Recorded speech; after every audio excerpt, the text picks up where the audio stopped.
Good morning children. Abdul Kalam का एक quotes देखिए, बहुत अच्छा है। Learning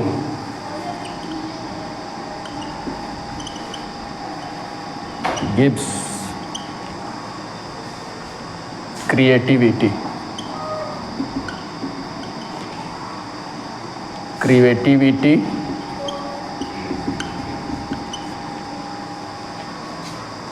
leads to thinking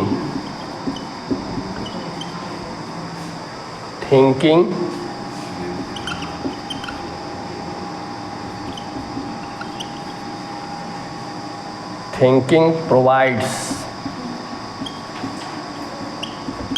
knowledge and knowledge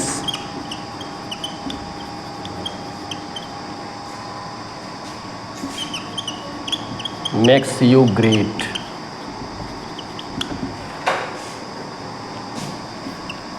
APJ Abdul Kalam का ये कोट्स है।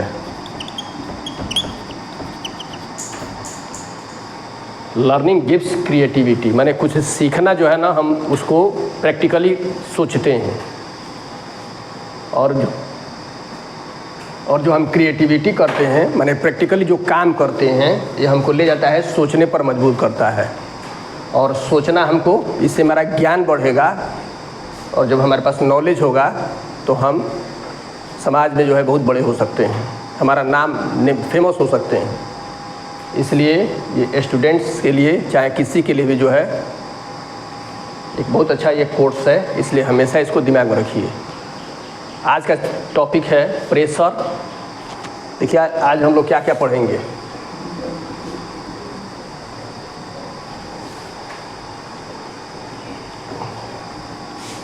आज हम लोग पढ़ेंगे pressure, thrust, weight of force. ठीक है, ये चारों एक ही चीज़ है एक तरह से देखा जाए तो सबसे पहले हम लोग समझेंगे प्रेशर को। ठीक है, अब चुपचाप थोड़ा सा ध्यान से पढ़िए, आधा घंटा डिस्टर्ब मत करिए। प्रेशर माने होता है दाब। ठीक है, दाब को समझने के लिए देखिए, ये मेरे हाथ में एक चाकू है। ठीक है, चाकू आ रहा ना, ये पोटैटो है, आलू है, आ रहा ना जी। इस चाकू को देखिए, इस चाकू में दो पार्ट है। एक तरफ जो एज जो है बहुत शार्प है, आप पीछे जो है ये ब्लंट एरिया, ब्लंट है, ये माने मोटा है, और एक तरफ पतला है। हम हमेशा पतले वाले हिस्से से ही काटेंगे चाकू को, ये ब्लंट वाले एरिया से नहीं काटते हैं। अगर हम इसको काटेंगे ब्लंट वाले से, है ना, तो ये बहुत आसानी से नहीं कटता है, हमको बहुत ज़्यादा फोर्स लगाना होगा। लेकिन घर में जितना हम नाइफ यूज करते हैं, चाकू, ये हम हमेशा शार्प एज से ही काटते हैं। देखिए कितनी आसानी से आलू कट गया। लेकिन उतनी ही आसानी से अगर हम इसको उल्टा करके काटेंगे तो हमको काटने में काफ़ी फोर्स लगेगा और आसानी से कटेगा नहीं। इसका रीज़न है प्रेशर और इसका रीज़न है फोर्स। जब हम प्रेशर यहाँ दबाएंगे, माने इसको दबा, तो बहुत ज़्यादा हमको फोर्स लगाना होगा। इसलिए मैं बोला हूँ कि प्रेशर जो है ना, ये रिलेटेड है फोर्स से, प्रेशर रिलेटेड है थ्रस्ट से। जो प्रेशर है वही थ्रस्ट है, और प्रेशर, थ्रस्ट, फोर्स और वेट भी एक तरह का फोर्स है। ये सब अभी समझाएंगे। ये हो गया आपका, आसानी से नहीं कट रहा था। इस प्याज को अगर हमको काटना होगा इस ब्लंट वाले एरिया से, तो हमको काटने में हालत ख़राब हो जाएगी, बहुत ज़्यादा घिसना होगा, ये कट में नहीं करेगा। लेकिन इसी को हम उल्टा करके काटेंगे, देखिए आसानी से ये प्याज कट गया। ठीक है, तो इससे दो बातें सीखने को मिली कि what is pressure, what is pressure. Question है व्हाट इज़ प्रेशर। ठीक है, pressure is the force, pressure is the force, pressure is the force applied, लिखो, pressure is the force applied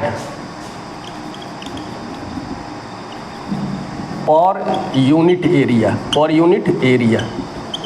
normally जो है ये प्रेशर का सिंपल डिफिनीशन है कि जो हम फोर्स अप्लाई करते हैं वो पर यूनिट एरिया होगा। इसलिए हम लिख सकते हैं कि P is equal to F by A. Pressure बराबर हो जाएगा फोर्स अपॉन एरिया, या प्रेशर को आप कह सकते हैं प्रेशर बराबर थ्रस्ट अपॉन एरिया भी हो जाएगा। ठीक है, ये प्रेशर बराबर फोर्स अपॉन एरिया, प्रेशर बराबर हो जाएगा थ्रस्ट अपॉन एरिया, यानी कि ये दोनों इक्वल है। कैसे? इससे आपको एक बहुत अच्छी चीज़ सीखने को मिलेगी, देखिए ध्यान से।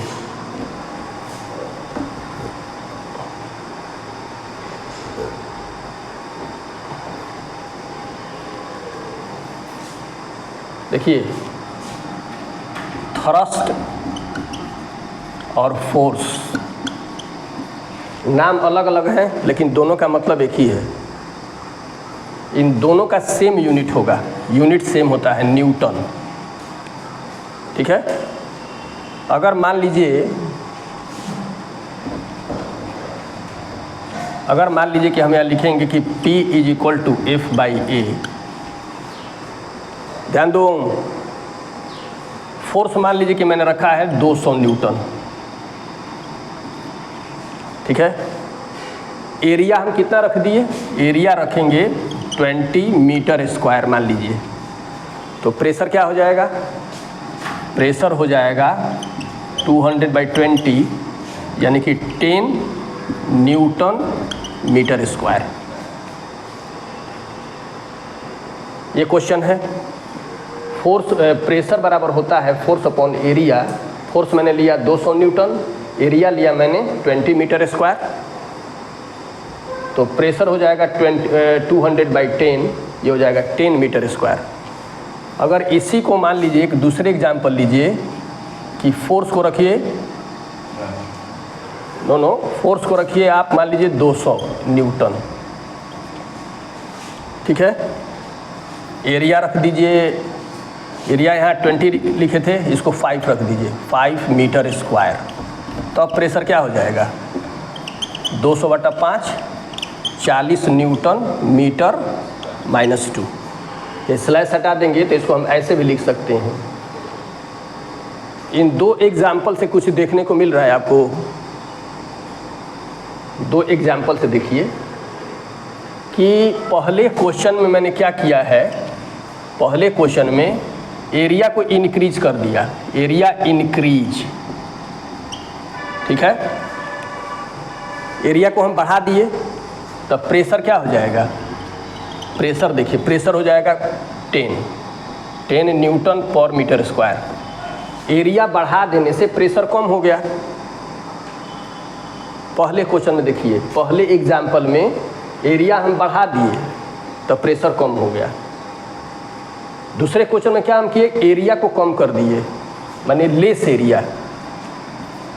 एरिया जो है डिक्रीज हो गया, एरिया डिक्रीज। एरिया जब डिक्रीज हो गया यानी एरिया जो है हम यहाँ रखे हैं 5 मीटर स्क्वायर, तो मोर प्रेशर, प्रेशर जो है प्रेशर हो जाएगा मोर। यानी कि एरिया को अगर हम इंक्रीज कर देते हैं तो प्रेशर जो है कम हो जाएगा। एरिया को इंक्रीज करने से प्रेशर कम हो जाता है, एरिया को कम कर देने से प्रेशर जो है ज़्यादा हो जाएगा। यहाँ देखिए ये 40 आ रहा है, यहाँ 10 है। ये किस पे डिपेंड कर रहा है? एरिया पर। एरिया के कम या ज़्यादा होने से प्रेशर भी पे इफेक्ट पड़ता है। ठीक है, more area less pressure, less area more pressure. तब प्रेशर जो है दो बातों पे डिपेंड करता है।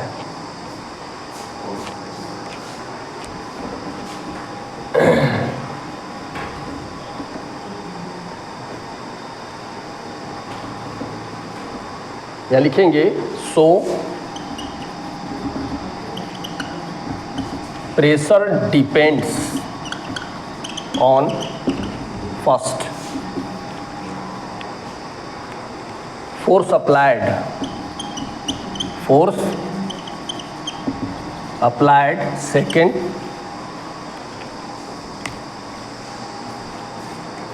pressure depends on force applied second area over which force acts। ये दो चीज़ों पे प्रेशर आपका डिपेंड करेगा, कितना आप फोर्स लगाते हैं। ठीक है, यहाँ देखो प्रेशर डिपेंड करता है दो चीज़ों पे, कितना आप फोर्स लगाए, आप फोर्स जो लगा रहे हैं उसकी एरिया कितनी है। ठीक है, तो मैंने आपको दिखाया था अभी इस पोटैटो को काट करके, इससे ये शार्प एज वाले से, ये नाइफ है, नाइफ के शार्प एज वाले से हम आसानी से काट लिए। हमको बहुत कम फोर्स लगाना पड़ेगा, क्योंकि जैसे ही हम इस पे प्रेशर लगाते हैं इसकी एरिया जो है एज की, इसकी एरिया बहुत कम है, तो हल्के से प्रेशर में जो है ये आसानी से काट देगा। लेकिन जैसे ही हम इसको ब्लंट वाले से काटेंगे, ये ब्लंट वाले से काटेंगे तो हम प्रेशर लगाएंगे, फोर्स लगाएंगे, प्रेशर मतलब फोर्स हम कितना भी लगा रहे हैं, लेकिन ये एरिया बढ़ जाने से आसानी से इसमें धंस नहीं रहा है। इसीलिए प्रेशर डिपेंड करता है फोर्स अप्लाइड पे, area over which force acts. इसलिए आप देखे होंगे कि ट्रक में जो होता है, ट्रकों में पीछे जो है बहुत ज़्यादा लोड रहता है, इसलिए आगे जो है सिंगल व्हील रहेगा, लेकिन पीछे जो है डबल व्हील रहता है। मैंने दो चक्के को जोड़ करके उसकी ज़मीन की पे जो उसका एरिया को बढ़ा देते हैं। ऊपर से लोड बहुत ज़्यादा है, यानी वेट बहुत ज़्यादा जो सामान रखा गया है, तो वो हाई प्रेशर लगाएगा। लेकिन जैसे ही ट्रक ज़मीन पे जब चलने लगता है तो जितना वो प्रेशर लग रहा है वो लार्ज एरिया पे क्या हो जाता है, डिस्ट्रीब्यूट हो जाता है। आगे समझ में? इसीलिए ट्रकों में जो है हमेशा पीछे जो है डबल व्हील होते हैं। या ट्रैक्टर को आप देखे होंगे, ट्रैक्टर के पीछे का जो व्हील होता है वो बहुत बड़ा होता है और उसका टायर जो होता है ना ब्रॉड होता है, बहुत चौड़ा होता है। आगे समझ में? आगे बहुत छोटा सा टायर होता है।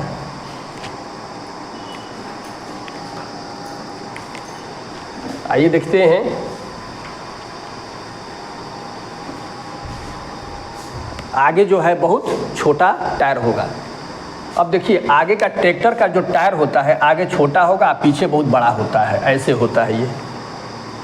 ये गीली मिट्टी में जब ट्रैक्टर चलता है तो चूंकि इसका एरिया बहुत ज़्यादा मोटा होता है, ये ब्रॉड इसका एरिया होगा ये, तो जब ब्रॉड एरिया होगा तो ये आसानी से जो है प्रेशर डिस्ट्रीब्यूट कर देता है, ऊपर से लोड जो है आसानी से ये गीली मिट्टी में से निकल जाता है।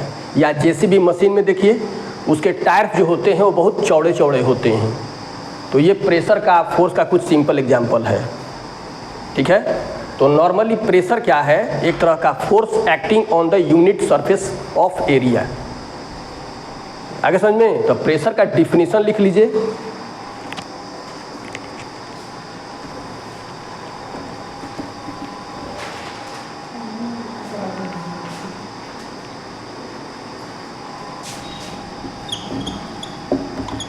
Definition of pressure।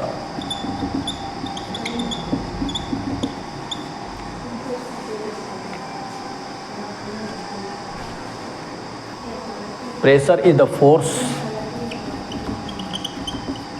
pressure is the force acting perpendicularly on a unit area of the object। एक ये हो जाएगा, pressure is the force acting perpendicularly on a unit area of the object. इसका एक और डिफिनीशन है,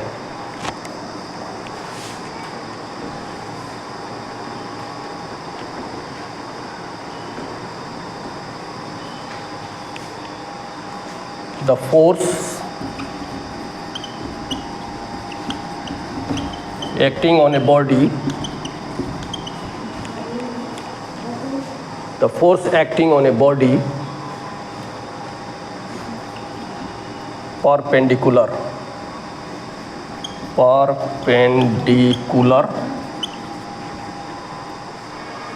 to its surface is called thrust भी कहते हैं इसको,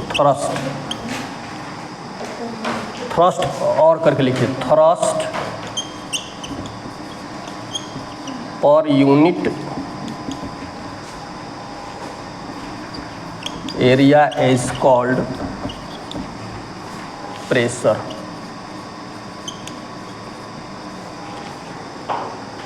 थ्रस्ट किसको कहते हैं यहाँ लिख दिया हूँ, थ्रस्ट पर unit area is called pressure. ठीक है, चलिए इतना उतार लीजिए। प्रेशर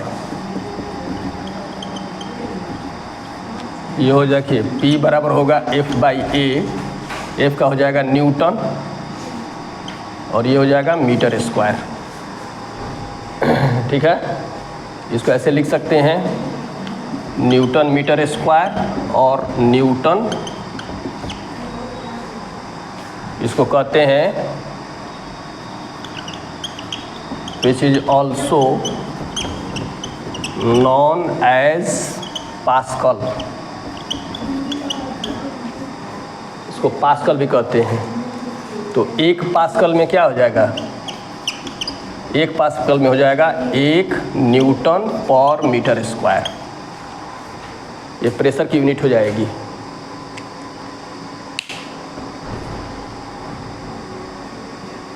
उतार लिए। अगला टॉपिक है, ध्यान से देखो, वेट। वेट माने होता है भार, माने वजन। तुम बैठे मत करो, निकाल के अपना काम करो।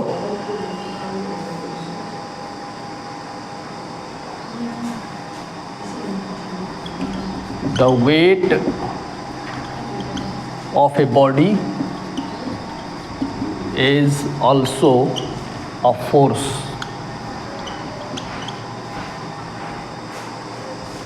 किसी बॉडी का वेट भी एक तरह का फोर्स है। ठीक है, what is weight, what is weight, इसका लिखिए आंसर।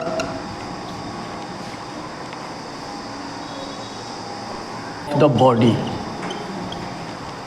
किसी बॉडी का वेट कितना होगा ये कौन डिसाइड करता है, अर्थ। हमारा वेट कितना है ये डिसाइड कौन करेगा, अर्थ करेगी। ठीक है, weight of the body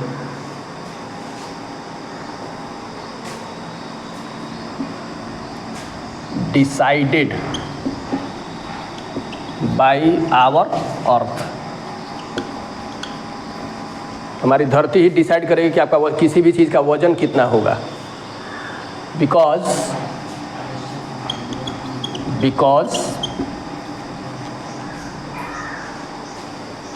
the earth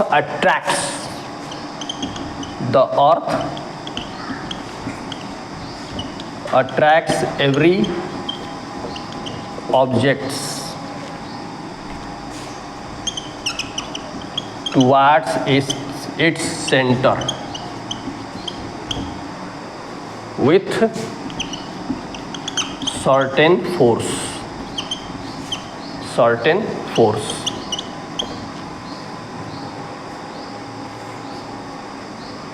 अर्थ जो है हर ऑब्जेक्ट को अपने सेंटर की ओर खींचती है, किसी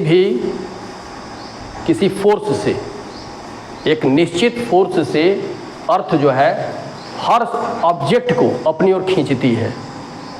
ठीक है, the earth attracts every object towards its centre with certain force, और यही फोर्स जो है, दिस फोर्स डिपेंड्स, ये फोर्स किस पे डिपेंड करता है, this force depends on the mass of the body, mass of the body, ठीक है,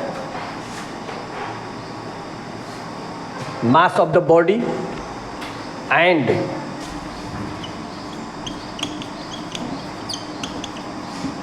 acceleration due to gravity, due to gravity.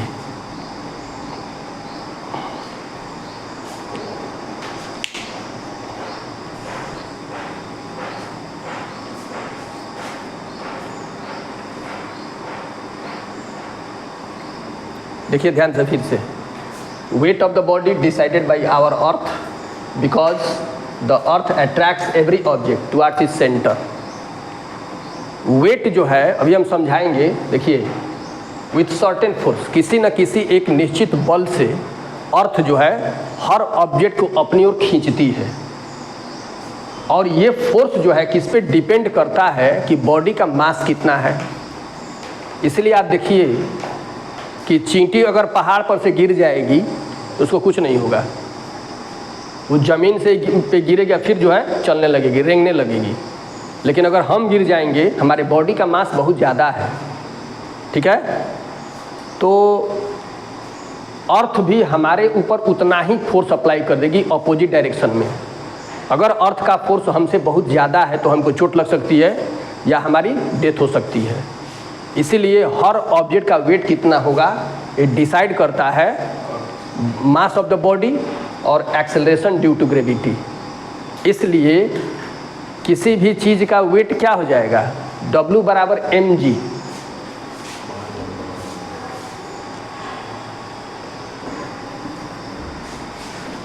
ठीक है। इसलिए क्या हो जाएगा, W बराबर mg,